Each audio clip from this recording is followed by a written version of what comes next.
your school here? I have a lot of friends. I'm learning how to spell colors. I spelled red, blue, yellow, and pink. Mama always cares about me. Can you count for me? 1, 2, 3, 4, 5, 6, 7, 8. Right now, I have some cooking. I'm gonna cook. So you tell me then how old you are. This many. Tell me what you like about the House of Tiny Treasures, about this. I like playing with trains.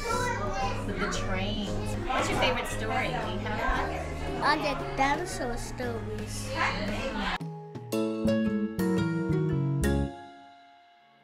She was at another daycare, or at a daycare when she was staying with my dad, and that was a little bit harder for her to adjust to, but she kind of took to House of Tiny Treasures real quick.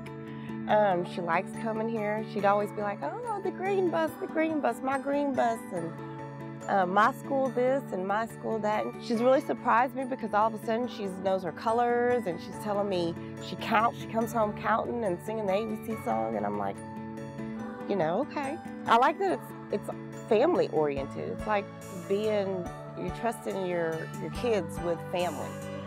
I like that it involves us in all the activities. I always feel welcome, and it's just a very giving ministry. I'm the play therapist at the House of Tiny Treasures. I'm just one member of a therapy team that we have. The children that come to House of Tiny Treasures are homeless. They live at a variety of shelters in the area. The kids I see are between the ages of 3 and 5, so they're pretty young. Every time they come in, we tell them that the therapy room is a safe place where they can stay and play just about anything they want. It's a very homey environment. It looks like it's houses. The classrooms are houses. We want them to be prepared to go to kindergarten. We want them to be prepared to go out into the world. We want them to know that whatever it is that they're going through, that they can get through it, that there are people to help them. I was more or less living in the streets. I had kind of abandoned my children. My marriage fell apart. My kids got scattered everywhere. I'm pretty worried about my house that I'm in because I don't really want to get kicked out. I felt like I couldn't handle it, like I wasn't equipped to be a mom, a single mom, just kind of unworthy to be their mom, wasn't sure how to be a mom. It just got so overwhelming and I just kind of gave up. It was like desperation, constant. I became homeless. We became homeless when our home burnt down in Massachusetts. Our son went in my room and took the candle that was on my nightstand and a piece of toilet paper. And he lit the toilet paper and let go, and it caught the queen-size bed, and that's how that fire started. I remember thinking, I've got a baby that needs me. I remember thinking, I've got, other kids that need me. My youngest was learning how to walk, and I wasn't there for her. So I remember thinking a lot about my kids, and I remember just being tired of living a life that I knew was not for me. The two youngest ones really needed their mom. I mean, I was there, but there's no substitute for a mom.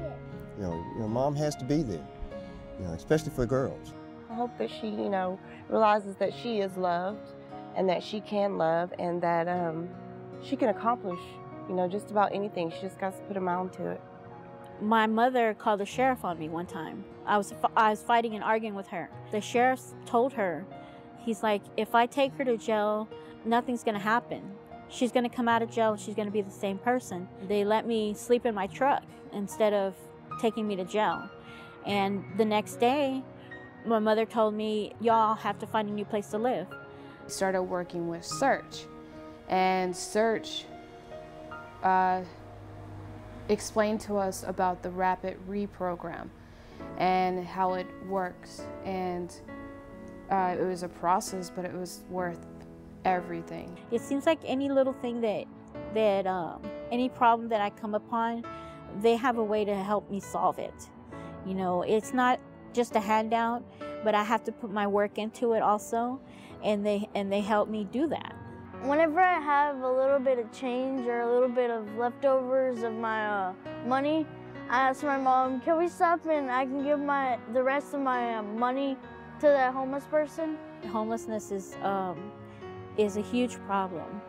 It's a huge problem, and it has so many different things need to happen in order for it to change. You can't just give a person a house and say, here, you're not homeless anymore.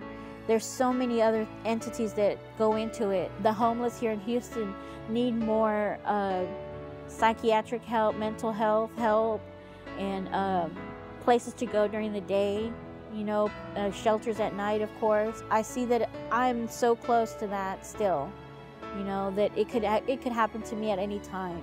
I've watched her, especially over the past 18 months, just really, really get it together. And I'm really proud of her. Today, if today for me, it feels like everything that we lost, we just got today from search. Everything. Now we have a roof over our head, and we have furniture in our home, and it makes a big difference. It's a very great feeling. It is. It's awesome.